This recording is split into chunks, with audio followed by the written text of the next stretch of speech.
Everybody's Pete A. Turner, executive producer and host of your Break It Down show. I told you I'd be back and talking a little bit because I wanted to introduce these episodes. One of them I wanted to introduce to you is a guy named Joe Posnansky. Joe is about as famous as you can be in the sports writing world, and he wrote a book called The Baseball 100, which supports his articles on The Athletic at theathletic.com. It's a collection of essays about who he thinks the best 100 players are. You may not agree with him. That's fine. But he wrote this thing. I had Dan McLaughlin come on. And Dan works on this with me. Dan has written blogs about baseball for 20 plus years. Obviously, Joe is highly as credentialed as you can be. He's a Hall of Fame level sports writer. And we had him right here in the Break It Down show. Look at it. We got that stuff done. Anyhow, Joe was great. And I love baseball. And we talked, and we could do that whole show again, not talk about any of those things, and still have another great show.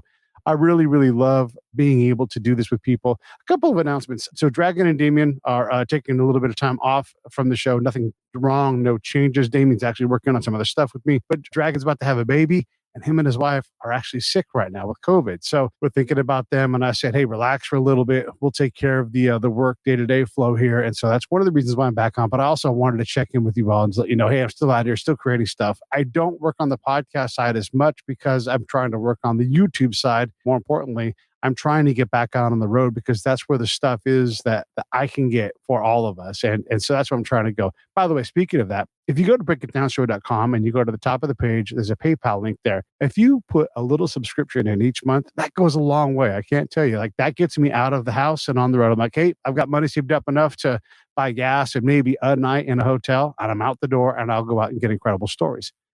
In the meantime, we've got Joe Posnansky, and you're going to love this. If you love baseball at all, you're going to love this. If you love history at all, you're going to love this. This is the history of America, but told in a baseball format. So here you go. Here comes the incredible Joe Posnansky. Lions Rock Productions. This is Jay Moore. This is Greg Proops. This is Jordan Harbinger. This is Dexter from The Offspring. This is Nathan This is East. Sebastian Younger. This is Rick Marotta. This is Stuart Copeland. This is Mick Gillette. This is Andy Summers. Hey, this is Skunk Baxter. This is Gabby Reese. This is Rob Bell. Hey, this is John Leon Guerrero. Hey, and this is Pete A. Turner. This is Joe Posnansky, and you're watching The Break It Down Show. And now, The Break It Down Show with John Leon Guerrero and Pete A. Turner. Hey, man, I got a couple nice things to say to you. And I like to do this thing because a lot of times people don't get to hear a lot of nice things about them. And you'll be like, oh, come on, stop. But anyhow, first off, incredible, if not the best. We'll just say all of the people who are the best sports writers in the nation know exactly who you are. And you guys all know each other. You're one of the very best, if not the best. You have written and entertained me personally for years and years and years. And I got to thank you for that. And then the other thing I wanted to say was early on in our history, you agreed to come on the show. We never worked out the timing. That's all on me. We just didn't figure it out. But you got it early. I mean, and I'm talking like before 2015. You had said yes, yeah, come on the show, and so we finally got it. But just I dig the fact that you're open to this, have been open to it, and I love the work that you do. I am lightly acquainted with Bob Kendrick, and I love hearing you talk about it because I've been to the museum. We sat down on one of the benches on the infield, and we recorded a show from there, and it was fantastic. And really, I just kind of copied what you did with him, and so thank you for all of those things. I really appreciate it. No, absolutely. It's great to be here, and I'm glad we finally made this work. And looking at the long list and array of guests that you have had through the years, I'm not qualified to be on the show, but I appreciate you having me on anyway. And we've got Dan McLaughlin here, who's a long time baseball writer as well, and he also writes for the National Review, and he's become a bit of a friend. So I thought I would have him come on the show and talk about baseball with us. And so I'm going to give Dan the first question. Hey, Dan. All right, and good to talk to you, Joe. I think we've met briefly once before when I came to brought my daughter to your book signing for the Houdini book, which I read aloud to her for quite a while after that. So that's awesome. A fun book. So I want to ask about the Baseball 100 book, and the book's coming out in September, right? That's right.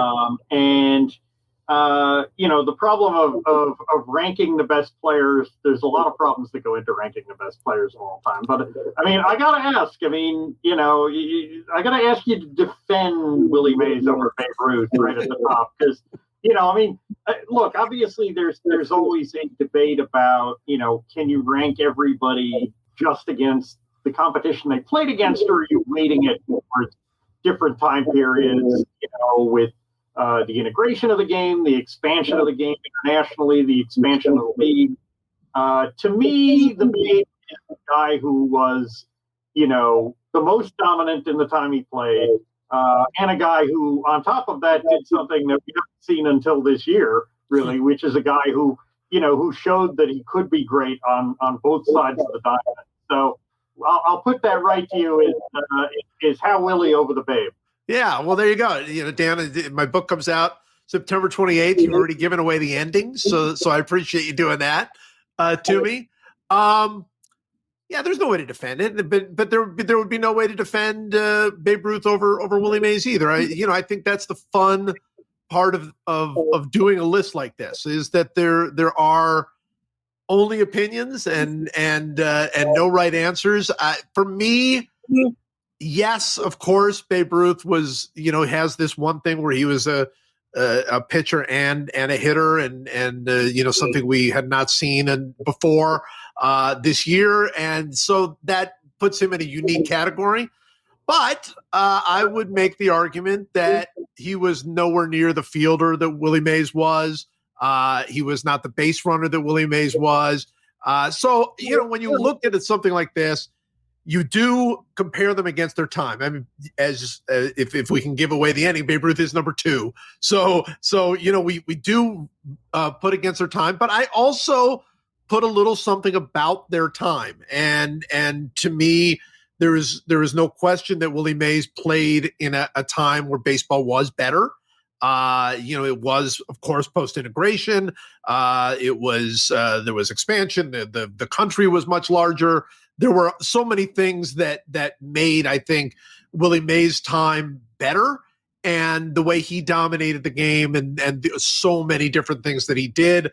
That's what gave him the edge for me. But you will not be surprised to know, and I know you actually do know this, you are not the first person to mention to me that Babe Ruth should have been number 1. And certainly could have been. And I wasn't trying to be controversial or anything. I just sort of looked at both their cases, and at the end of the day just said, I'm going to go with Willie Mays, and I'll feel good about it. I mean, the other ranking question to me is I think we've been happy at the global level to see the Negro Leagues represented as a recognition that those were major league caliber players who, at least for a good deal of their league play, were playing major league caliber competition. That being said, I mean, and I know you've ranked a number of the top Negro League players, but the statistical record we have is still very uneven.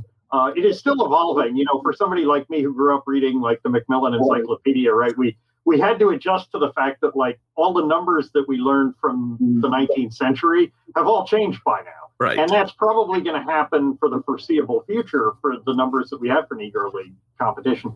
But how do you figure out, it's easy to say, well, Satchel Paige belongs way up there. Josh Gibson belongs way up there. Oscar Charleston belongs way up there. But where up there? How do you kind of come to settle on where to put those guys? Well, I mean, there's no question when you're trying to rank those kinds of guys that it's more art than science. I mean, you don't really have the numbers to use the way that you do for major leaguers, of course. And the numbers that we have, not only are they evolving, they are very limited because of the way the Negro Leagues was structured, right? The teams didn't only play each other. They played all of these town teams. They traveled and played 2 or 3 games a day. And, what do you do with those numbers? Most of those numbers will never be recovered. And even if they are recovered, what do you make of those numbers when you're hitting, 3 or 4 or 5 home runs against, a factory worker? So it's a very difficult thing to do. But the good thing is there's been so much research and so many people now that have gone back and tried to get contemporary accounts of these guys. And so what you see is Joe DiMaggio said Satchel Paige is the best pitcher he ever faced, right? That carries a lot of weight, not just because Joe DiMaggio said it, but because he said it about somebody that that at the time that Joe DiMaggio was saying it was not getting the kind of. I mean, it's easy now for somebody to go back and say, "Oh, Satchel Paige was great," but that was at a time when people were not saying that about Satchel Paige or anybody else in the Negro Leagues. For you have John McGraw saying that Pop Lloyd is the best player he ever saw. I mean, that carries a lot of weight. And there's so many people who talk about Oscar Charleston being the best player they've ever seen. So it's it really is something that I think for me, it was really, really a lot of fun. I mean, the rankings, as you know, for me, were an opportunity to tell the story of baseball. That's what I wanted to do with this book. It was much. I didn't want to start arguments. I knew that I would, but my idea is tell the story of baseball through the 100 greatest players of all time, and so I was able to, in my mind, put these guys where I thought they belonged, and I feel really good about it. There is some art, though, in your ranking. Ricky Henderson is number 24. Yes. Jackie Robinson is number 42. And you speak about this. I've been reading this project that you've been working on for years. So I'm super tickled that you're doing the whole book about it. But talk about some of the non-ranked based choices and, where it was more the art than the numbers. Yeah, the first one, the one that'll get everybody and did get everybody mad when I first did it, and will get everybody mad again when the book comes out, was that I put Joe DiMaggio number 56. My feeling for the 56 game hitting streak. I mean, that's why I said it. My feeling was, and there are a bunch of these in there. There are probably 30 or 40 in there where I didn't just rank them. I connected them with a number that I felt like they belonged. Like, where would Tom Seaver be if I had put this list, if I had taken this list so seriously, I felt like there was a difference between 37 and 36 or something? I don't know. But 42 was a really good number for him. I'm 41 for him, 42 for Jackie Robinson. Pretty good numbers because that was his number, and it was, they're connected in so many ways. So I wanted, again, that the idea of this being, to me, more art than science. I wanted to connect certain players to certain numbers. And then when I got to about 20, so number 20, well, I don't want to give too much away, but number 20 is a tie. And then I skipped 19. So there is no 19th greatest player of all time because of the 1919 Black Sox. So I skipped 19 as not, I guess, the anti-homage to the 1919 Black Sox.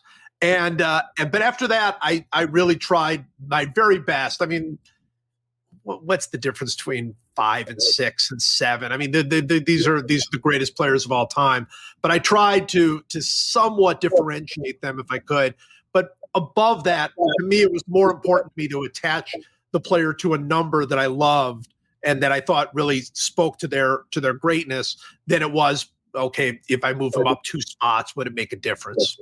Of course, by choosing to leave off 1919 as perhaps the darkest hour in baseball history, you accidentally gave us 2020, which some would see as a much worse season for baseball. I can only plead that I wrote it before 2020 turned into the disaster that it turned into. So I can at least say that. I mean, I think one of the interesting things with that gets me, because I mean, honestly, I actually was doing one of these projects like this some years ago and before I moved off of full-time baseball writing. But, I mean, one of the interesting things about ranking Page in particular is that I think, when you look at just the numbers that we do have for him, both, as in his prime guy in the 20s and 30s, and then as an old guy breaking into the big leagues in the late 40s and early 50s. I mean, his strikeout rates are so much higher than anybody else in his era. And he's such he's an above average strikeout pitcher when he comes into the major leagues in his 40s. That does jump out at me. Yeah. I mean, look, I think the fact that he was, Sporting News Rookie of the Year at whatever he was in 1948, at least 40, 46, 47, 48, whatever he was, 42, as a rookie. And then for him to go ahead and really be an effective pitcher, like you say, with a high strikeout rate, certainly for the time, a very high strikeout rate for the St. Louis Browns. A lot of this to me, we had no choice but to sort of work backward, right? I mean, like I think about a guy like Monty Irvin, who is on this list. I can't give that away. Monty Irvin came into the major leagues long after he was in his prime. I mean, not only was he not in his prime, but he fought in World War II and came back a different person, a different player with some injuries, and he was still an excellent player in the early 50s.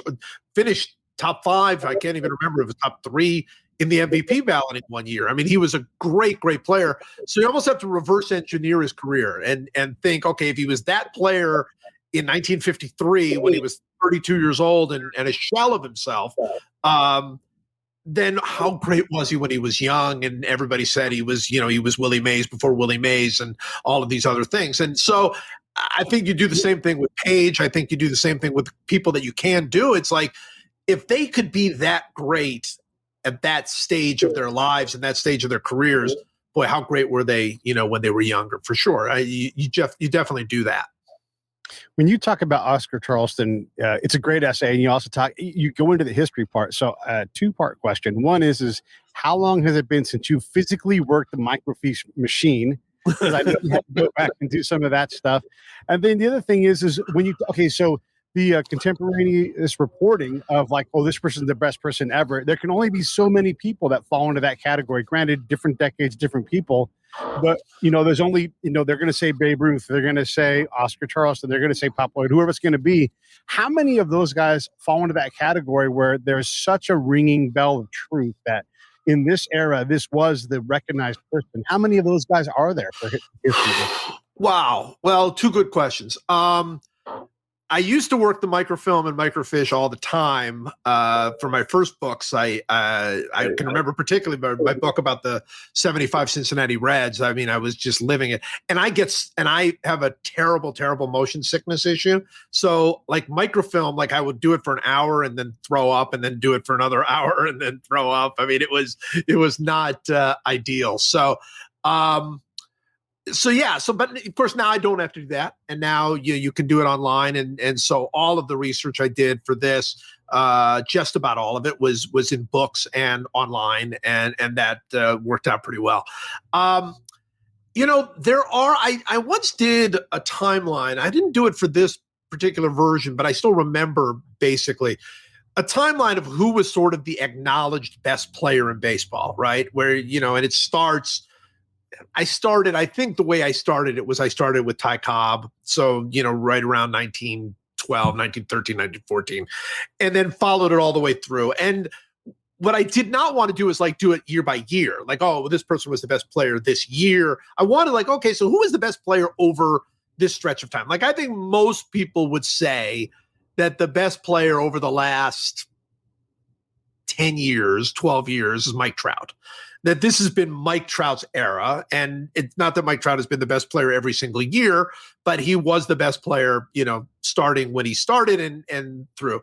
And before that, it's probably another 10, 12 years, and you would say it's Albert Pujols. And before that, it's a 10 or 12 years, and you'd probably say it's Barry Bonds or, Ken Griffey for some. And then there are years and decades where there isn't really a best player, right? There are 3 or 4 that sort of fit the bill. Like some would say that the 70s and 80s that Mike Schmidt was the best player, and I think that's a really good argument. But it could be Joe Morgan, certainly has a similarly great argument for being the best player. George Brett for a stretch of time was the best player.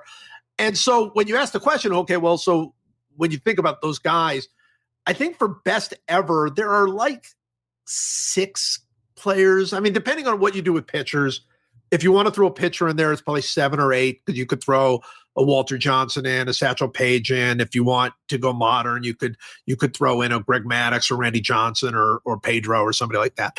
But I think there are 5 or 6 players that would really have the argument for best ever. And I mean, they're the ones that everybody would know. They're Mays and they're Ruth and it's Aaron and it's Bonds and it's Charleston and it's Ted Williams. I mean, it's pretty much limited into that little group, I think. And it's interesting that so many of those guys, even the very best, that short list, you have, you very quickly come up with a list of obstacles that guys who had their time interrupted by war, right. The color line, you had you had all sorts of things. I mean, interruptions in the seasons and the strikes and so there's always been something that came up with these guys. I mean, I got to say Schmidt, I remember that. I don't think that was really a consensus in the 80s in the way that it is maybe retrospectively. I think there wasn't in the mid 80s like a real consensus on who's the man, No, in fact, you would often hear, I mean, looking back on it, Schmidt has gotten better. He did win 3 MVP awards. So, I mean, he was certainly acknowledged in his time. But at the time, I mean, you'll remember this. I mean, in the 80s, I mean, Dale Murphy was often called the best player in baseball. Don Mattingly was often called the best player in baseball.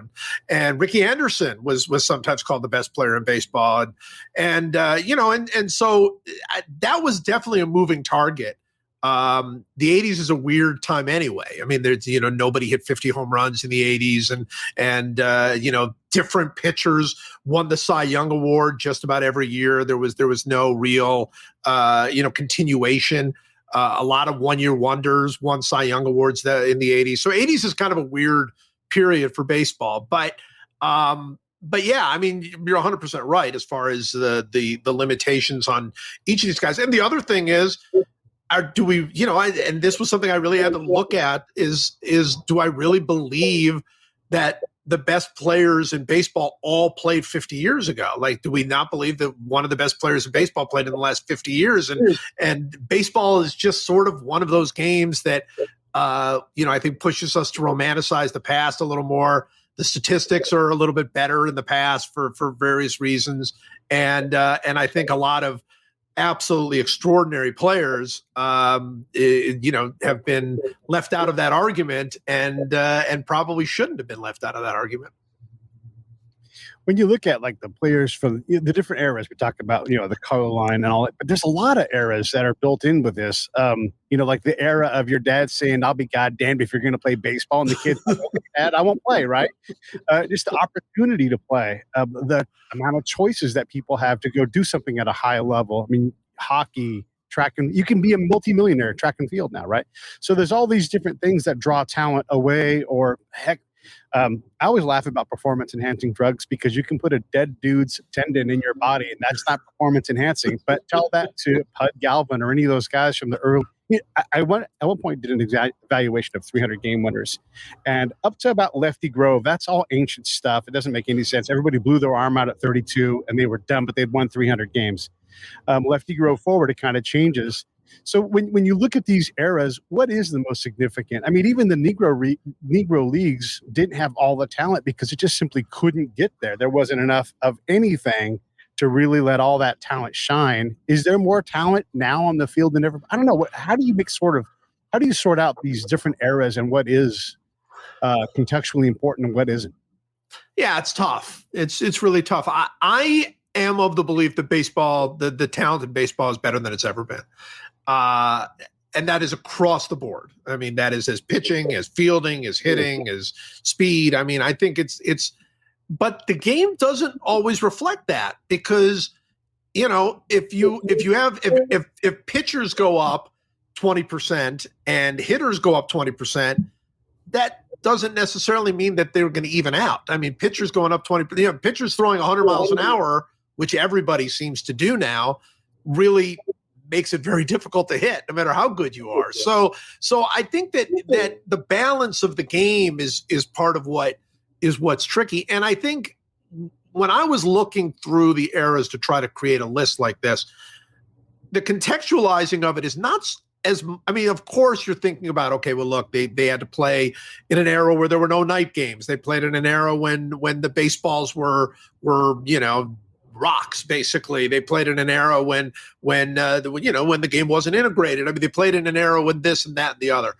And all of that's true. But I am for context, one thing I look at is what was dominating the game at that time. Like, in dead ball, before 1920, pitching dominated the game. There was no power. There were no home run hitters. I mean, a home run hitter would hit 12, 14, 16 home runs in a year. You would lead the league with that kind of thing. Same thing, and then in the 30s, late 20s, early 30s, hitting dominated the game, and everybody hit, it was post Ruth, and everybody hit, 350 and 380 and 400 up to Ted Williams and 41. And then, then there's the war years, and then the 50s is sort of, it's a little bit more offense dominated. The 60s is very much pitching dominated, and the 70s is pitching dominated. So that was the context that I was looking at, and that's where you try to find that. And one of the real treasures that I think that you find when you look at that is you can find a player, like everybody knows Carl Ustremski was a great player. He's in the Hall of Fame. He's one of the greatest players ever. But when you really contextualize the time he played in, where pitchers were utterly, utterly dominating the game, for him to do the things that he was able to do in the late 60s and early 70s, I mean, he really is one of the, I don't remember exactly where I ranked him, but he's one of the all-time greatest players. And he sometimes doesn't get seen that because his numbers aren't as good as somebody from, the 30s. His numbers are, you look at a guy like Jimmy Fox and you're like, oh my gosh, I mean, who could ever be better than Jimmy Fox? But yet you look at Ustremski's numbers and they're not anywhere near as good, but I think Ustremski was probably a better player. So, I mean, it's a very, that part was really fun, trying to find context of who dominated the era and why. I mean, the two great long marches of the game that have just all gone in one direction from 1871 to 2021 are, year in and year out, there's a smaller percentage of balls in play, and there's a smaller percentage of innings thrown by, a team's best pitcher, best four pitchers, best six pitchers. And, where are we going? I mean, what is your thought on where do we stop that? Or is it never going to stop? Is that always going to, I mean, it seems to me that one of the big, quality issues 15 years ago, right? We would have looked at this 20 years ago and said the declining number of innings being pitched by the best pitchers on the team is why the hitters are a big reason the hitters are in control, right? Because they're spending so much more of their time facing these, the fourth guy in the bullpen. And now the fourth guy in the bullpen throws 100 miles an hour. Right. I mean, what is your thought on what can we do or should we do to stall some of that and maybe reach an end point to those trends? Well, I think first of all, let me say this. I think baseball needs to do something to stall these trends. And I think it's late. I think baseball should have already been doing things to stall these trends because it has truly gotten out of control in my mind. And as this is saying, someone saying this who absolutely loves the game and always will, they can punish me forever. The game can keep going down and down, but I'm going to love the game. But others won't. And so I think, for a while there, everybody was talking about pace of play. That was the big issue. But pace of play is a direct, it directly impacts the things you're talking about. I mean, pace of play is pitchers taking a long time between pitches so they can gear up and throw 100 miles an hour, which makes it very difficult for a hitter to put the ball in play, which makes it very difficult for any of us to enjoy the game. I mean, it's when you have long periods of time where you don't see balls in play, you can now go half an hour, 2 innings, half an hour, and you'll see 1 ball in play or 2 balls in play. I mean, that's not the kind of baseball that people want to see. And people always said, I love 1-0 games. You always hear people say, I'm a purist. I love low scoring games. Yeah, but low scoring games where you see great defense and low scoring games where you see, pitchers trying to work their way out of jams and so many of those things that used to really be the quality of baseball. They used to take baseball up. And now it's, you can't keep up with all the names. So you've got all of these new pitchers coming into a game. I mean, teams have 13 pitchers on their rosters now, sometimes 14 if they feel overwhelmed. And, all of them throw unbelievably hard, but they don't have to throw hard for very long. I mean, they only have to throw, an inning, 2/3 of an inning, 1/3 of an inning. I mean, they put in rules to try to make it so that pitchers have to stay in the game longer. I mean, you have to face 3 batters and all of that. But even with that, you're still seeing 5, 6, 7 pitchers a game per team, and it's not good. It's not good. And I would love to see baseball do some things. And, there are ways to do it by limiting rosters. There are ways to do it by limiting. I don't like artificially limiting stuff, but I think saying, okay, well, look, you can only carry 11 pitchers would change the dynamic of the game. Now, of course, short term, it would cause real problems because pitchers are not being trained to go longer in games. I mean, this is a real issue, and we already have so many injuries. So now you're going to push that pitch count. I mean, how does that change it? But I think something has to break in order for this long term for baseball to take the steps. I think there are so many things missing in the drama and the story of baseball right now. And I think it's directly related to not enough balls in play, too many pitchers, too much time sort of wasted. And I think it's wasted. It's for a pitcher, it's not wasted. I would take as much time as I could if I'm about to throw another 100-mile-an-hour pitch. But speeding that up and sort of saying, okay, look, you can't throw 100 miles an hour every time. I mean, you've just got to go out there and pitch. I think would somewhat change the dynamic. It's hard to do. I mean, it really is. And baseball's been wrestling with it. Yeah, I mean, one of the points that you hit. I mean, just the depth of these pitching staffs. Yeah, they're incredible. The turnover. I mean, if you were like the semi-devoted fan, right? Not the fanatic, not the very occasional fan, but like the person who watches like 100 games a year. Yeah. Right. And you pick up the paper, but you're not following the transaction wire. Like, at least once a week, you're going to see some person pitching for your team that you've never heard of. Right. And that's just, that's not the way it was supposed to be. And not only that you've never heard of pitching for your team, but pitching in a key situation. I mean, like pitching with the score tied in the 6th inning or 7th inning because that person that you've never heard of still throws 100 miles an hour. And look, I think one of the problems is throwing 100 miles an hour, of course, is an incredible thing. But what you are seeing is if you don't have to throw more than 8 pitches in a game or 10 pitches in a game or 12 pitches in a game, you could throw 100 miles an hour. If you have to throw 70 pitches in a game, you can't. I mean, unless you're Jacob deGrom or something. You have to be very, very special to be able to throw that many pitches in a game, certainly 100, 120 like they used to be able to do that. And that's why, I mean, of course, Nolan Ryan could throw 100 miles an hour, but Nolan Ryan didn't throw 100 miles an hour every time out. I mean, he, in fact, it's very famous that when they went out to actually time his pitch, the pitch that ended up being in the Guinness Book of World Records, it wasn't until the very last pitch of the game that they got him clocked over 100 miles an hour, which tells you about his arm. I mean, what a remarkable arm he had. But it also tells you that it's not even a guy like that couldn't summon that up every single time, knowing that he had a full game to pitch. And so, I'm not trying to downplay how incredible it is to see somebody throw 100 miles an hour because it is. But if you see 50 people throwing 100 miles an hour, that might tell you that the game has changed to allow that. And the way that has allowed that is you go out, your max effort for a few pitches, and then you're out of the game and you don't have to worry about it. And I don't think that's the way the game was meant to be played, to be honest. One of my things to speed the rate of play up is this ridiculous thing where the manager has to come out and then signal to the ball, like just have the dude standing next to you. It's not like these are all mystery choices.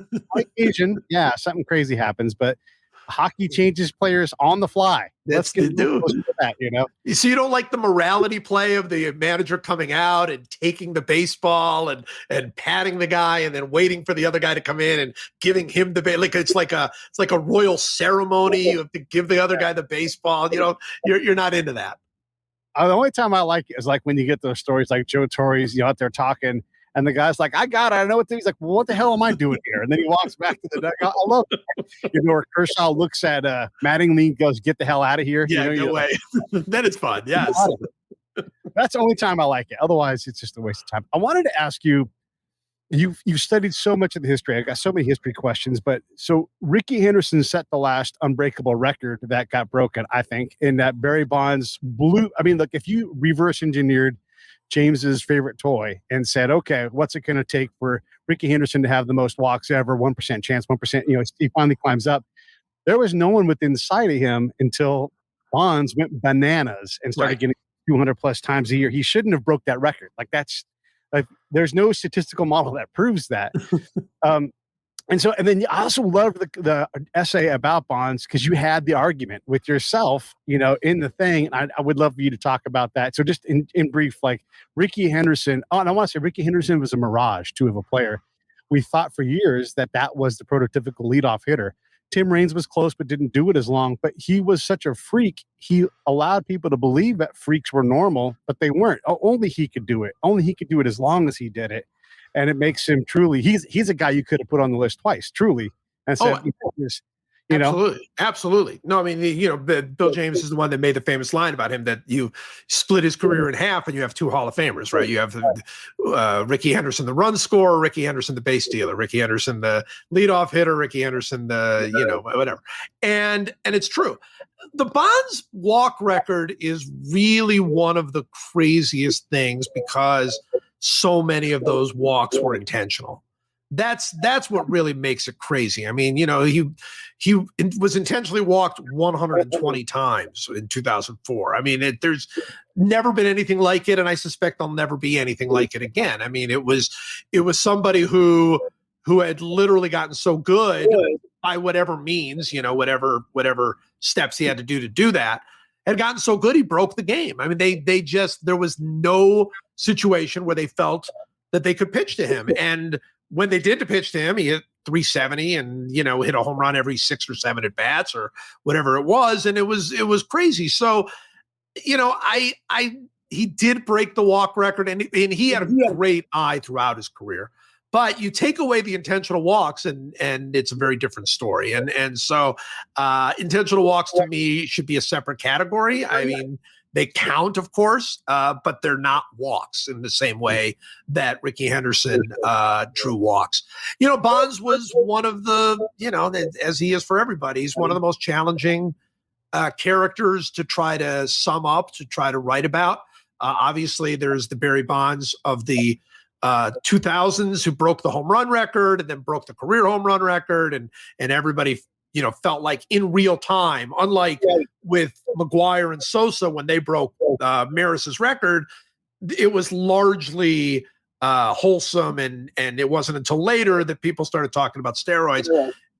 With Bonds, it was in real time. Everybody was watching him break Hank Aaron's record, feeling pretty confident that he was using steroids to do it. And so it was a very, very controversial and upsetting scenario for a lot of people. That said, Barry Bonds before 1998 was, in my mind, one of the greatest players of all time and the best player in baseball. And he wasn't, even though he won MVP awards, he wasn't really viewed that way. People really wanted Griffey to be better, and they wanted, others that they would talk about, like, he was sort of in the discussion, but they wouldn't put him on this plateau when he really was. I mean, he really was, in my mind, far and away as great as Ken Griffey was, and he was incredible. There wasn't anything that Griffey really did that Bonds, wasn't better at. I mean, maybe home runs, but that's about it. And Bonds walked a lot more and was a better base runner and, at least as good a fielder, I think. I mean, when you look at the numbers. So Bonds is such an interesting character because he was so, in my mind, as great as people knew he was still very underrated until 98. And then after 99, he was so hated that nobody could appreciate that he was doing things we will never see again. And of course, what do you do with the steroids thing? He's not in the Hall of Fame. I don't think he'll ever get voted into the Hall of Fame. So he was a very challenging guy to write about. But what I felt like my job is I wasn't interested or as interested in all that. It wasn't that I didn't I still think it's a part of his story, and I still think it's a part of, if you rank him, I think it's part of the ranking. Because look, if you throw everything out and just say, okay, he's, I'm just treating him exactly the way that he could have been number one. I mean, he really might have been the best player of all time. Babe Ruth included. Nobody had years like he did in the early 2000s. I mean, he was on a different level. He broke the slugging record 2 or 3 different times, and the on base record. He got on base 63% of the time one year. I mean, it was just crazy. So he was like at a whole other level. I think you still take it all in, but even all taken together, he's one of the 5 greatest players of all time in my view. I mean, it really is remarkable if you're, my age. I mean, I was a kid in the 70s and to think of the things that we've seen now in the game, Ricky and Nolan Ryan, and I guess to some extent Bonds, and, really one of the things that a little before my time, but a guy who just died, Mike Marshall, the workloads that he carried as a reliever.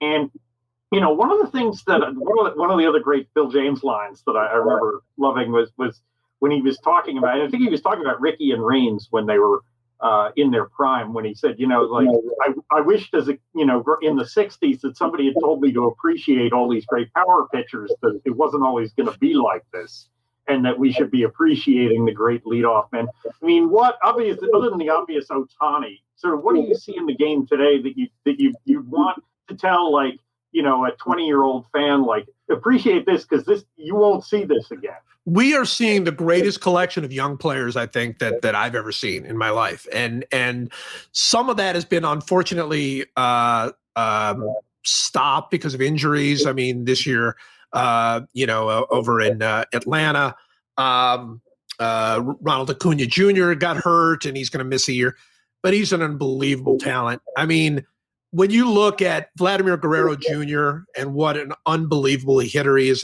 in Toronto, he's 22 years old. You look at Fernando Tatis Jr., also 22 years old in San Diego.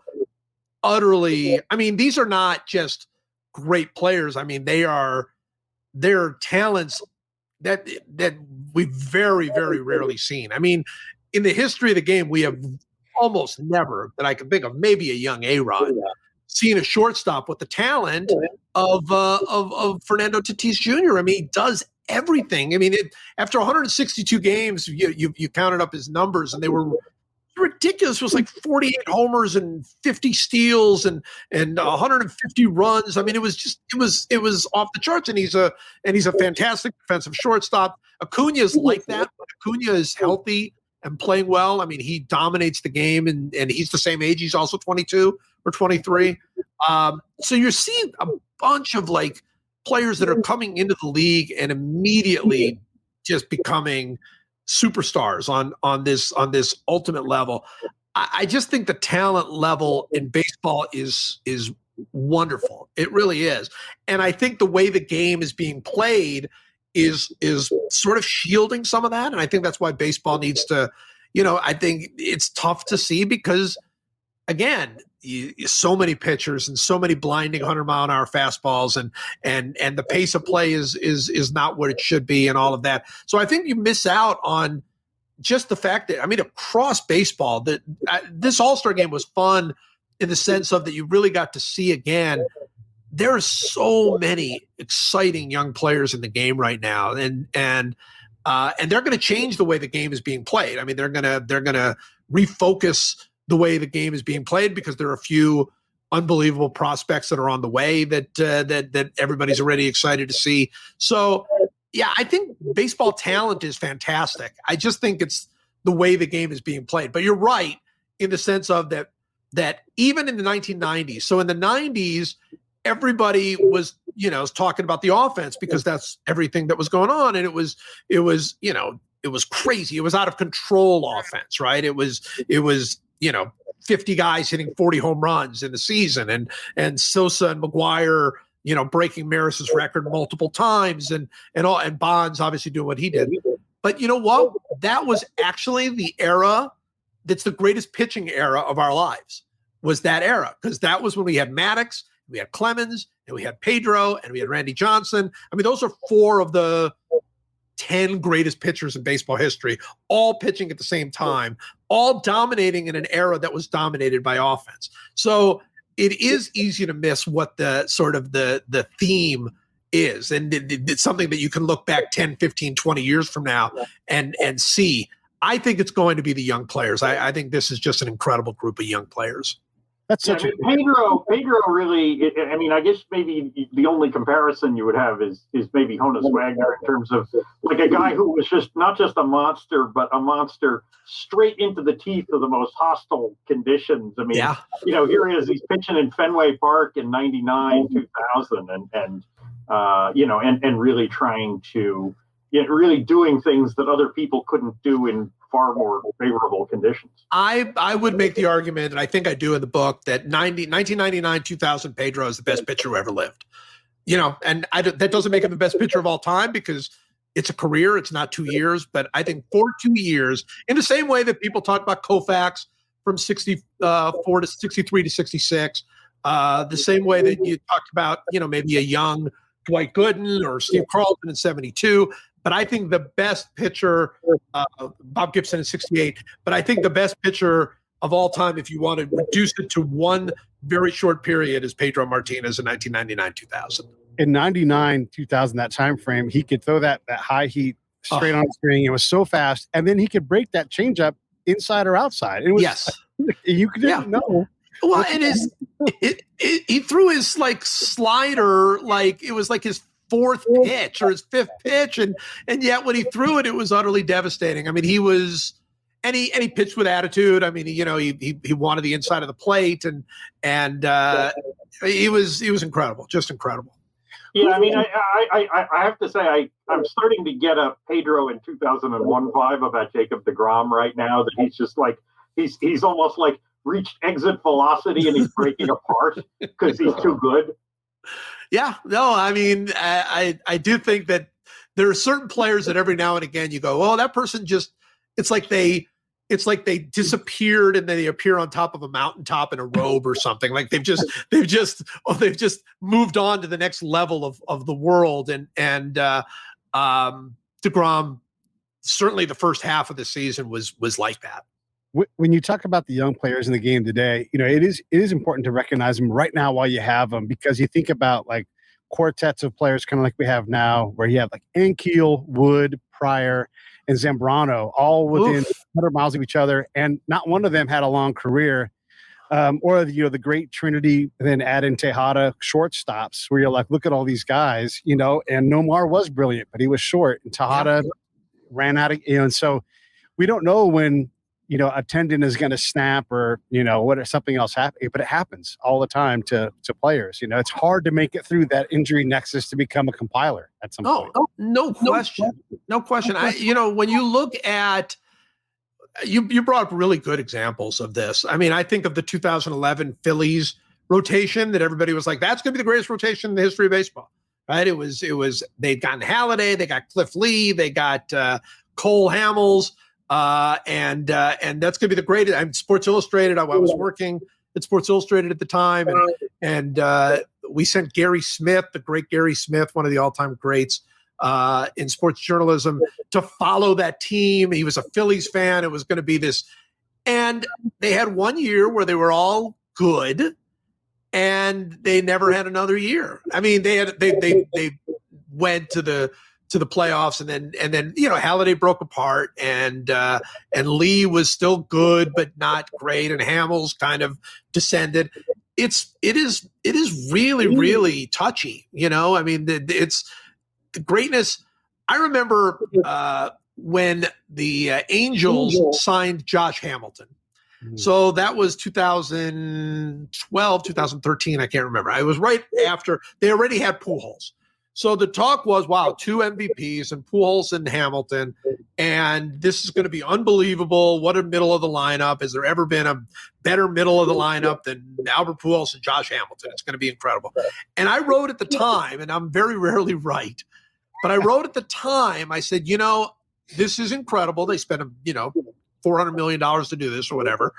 But both those guys are older, 31, 32 years old.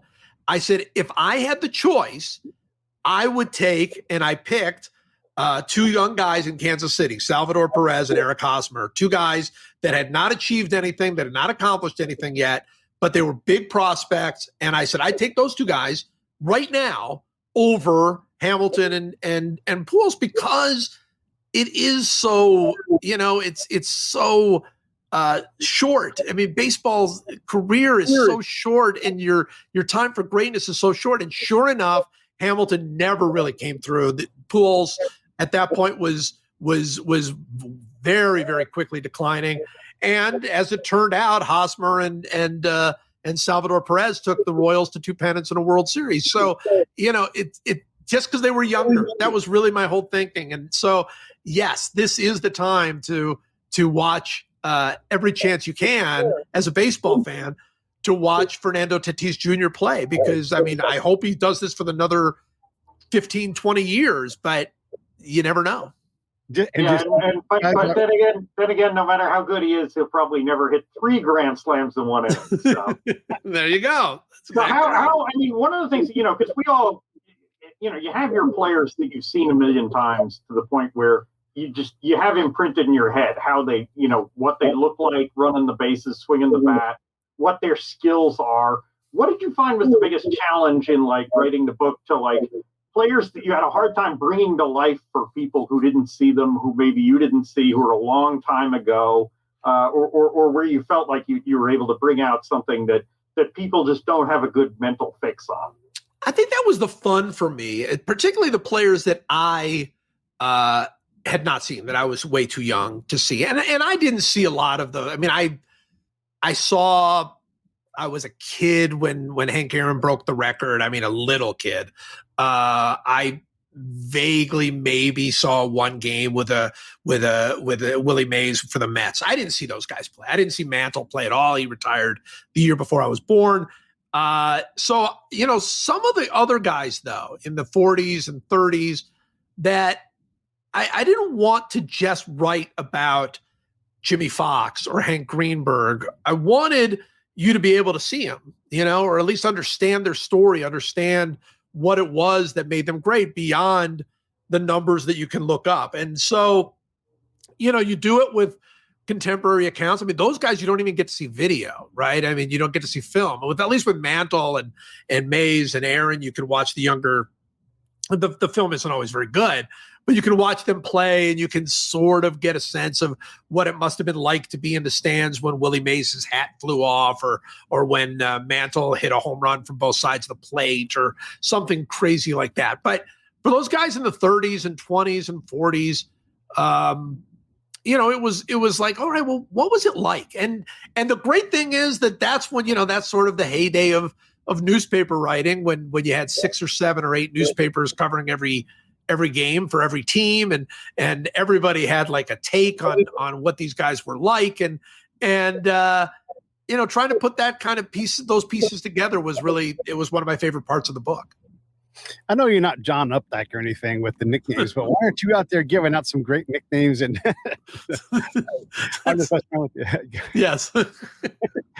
Oh, I do want to ask you this, though, of the players that you wrote about in this. And again, you guys got to get the book. It's called Baseball 100. Oh, and a comment on Cruising Camry.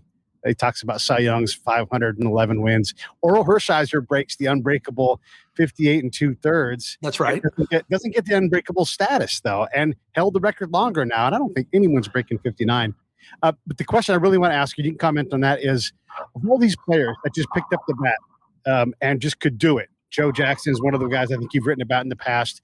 Does that player exist anymore? Can someone just elevate preternaturally and just like this guy just Frank Stallone talks about getting a download from God on how to play music and write songs, right? And I'll be damned. Like that's what he says. That's what he did. Sure. Do those players exist anymore? They do. They do exist. I mean, they're people are different. I mean, it's obviously there's so much preparation and planning and training and everything else. But I'll give you a great example of this. There is a guy, one of my favorite players in baseball right now, a big star, who is absolutely stays out of his own head. He's a guy that just picks up a bat and hits and does not let things get to him. He doesn't spend that much time thinking about who he's going to face or whatever.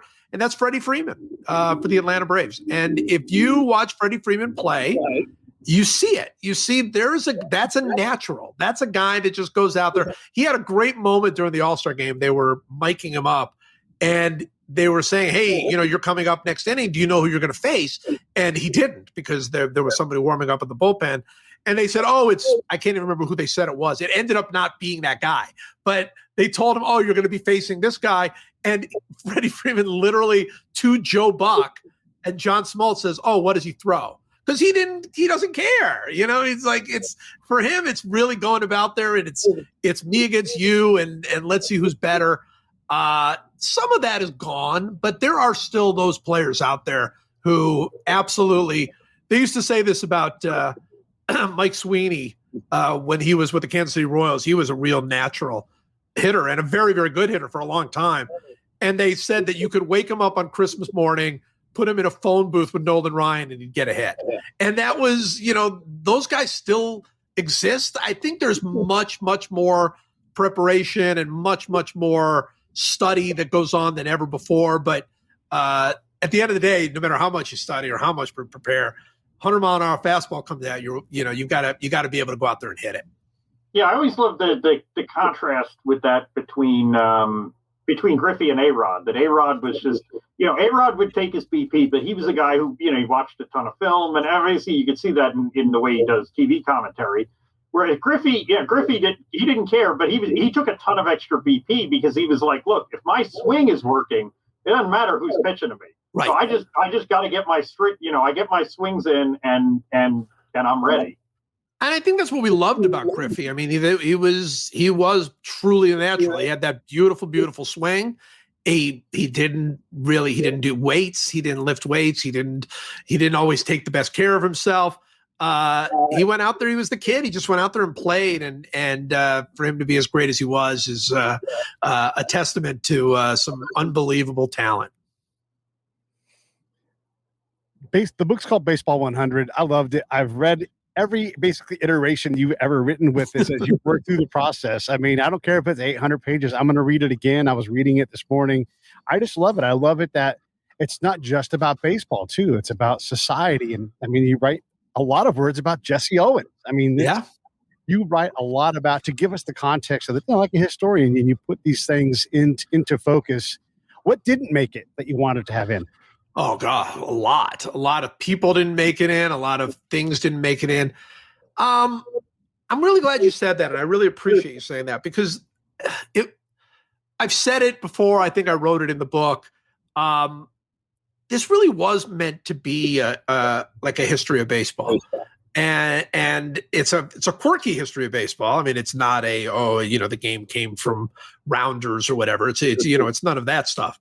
But I felt like if I told the story of the greatest players, across everything, as you know, they're not even all American players. I mean, they're not even all, players here from the major leagues, that I could really tell this larger story about the game and the game's intersection with America and a lot of, bigger things that I would never, claim to say.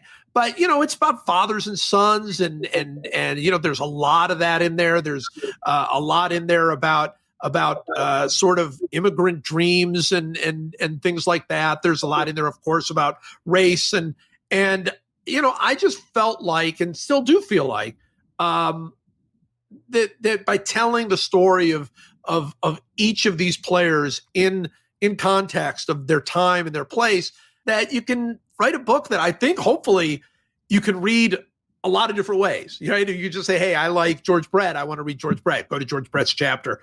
But if you want to start from the beginning and read to the end, and it might take you months to do that. But if you want to do that, I think it reads that way. I changed quite a few things in the book, and from the original series that I wrote, and I feel like it reads as a book. It reads as a series of chapters. I think people should have a lot of fun with it. I hope they will.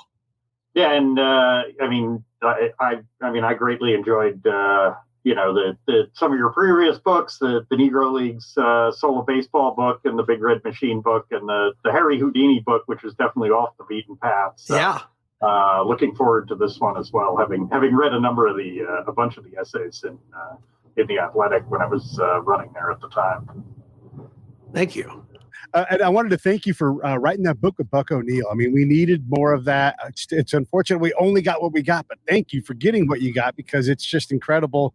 And, Buck O'Neill is an example of what we can be. We can certainly see the negative side, but we need those Bucks and you telling those stories to help us have a better understanding of not just baseball, but about life in general, Yeah. I mean, that was my first book, The Soul of Baseball, where I traveled the country with Buck. And it's, there's not a week that goes by that I don't think about Buck or something that he said to me or some piece of advice he gave to me. I mean, he was one of a kind, and